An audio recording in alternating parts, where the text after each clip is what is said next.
পরম প্রেমময় শ্রী শ্রী ঠাকুর অনুকূলচন্দ্রকে একবার প্রশ্ন করা হয়েছিল, ঠাকুর, যজন যাজন ইষ্টভীতি করে এমন লোককেও তো দুর্ভোগ কম ভুগতে দেখি না, এর কারণ কি?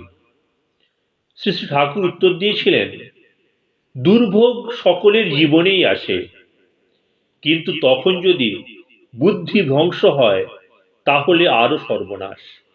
যজন যাজন ইষ্টভীতি যে করে তার মগজটা অনেকখানি ঠিক থাকে, তাই বিপদ আপদ আরো ঘোরালো হয়ে উঠতে পারে না। যজন যাজন ইষ্টভীতি করা, ইষ্টচলনে চলা মানে দুর্ভোগকে অতিক্রম করার পথে চলা।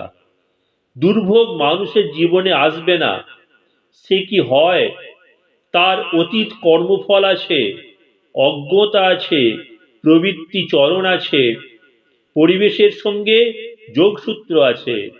এই সব নানান ছিদ্রের মধ্য দিয়ে দুঃখ চুঁয়ে আসে। দুঃখ চুঁয়ে আসা ছিদ্রগুলি বন্ধ করার জন্যই যজন যাজন ইষ্টভীতি। ইহকালের পরকালের আপনার পরের, এক কথায় সবার সব কালের মঙ্গলের জন্য পালনীয় এই যজন যাজন ইষ্টভীতি।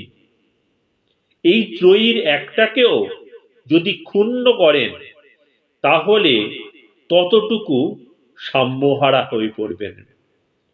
পরম প্রেমময় শ্রী শ্রী ঠাকুর অনুকূলচন্দ্র এই কথাগুলি বলেছিলেন আলোচনা প্রসঙ্গে তৃতীয় খণ্ডে। জয় গুরু।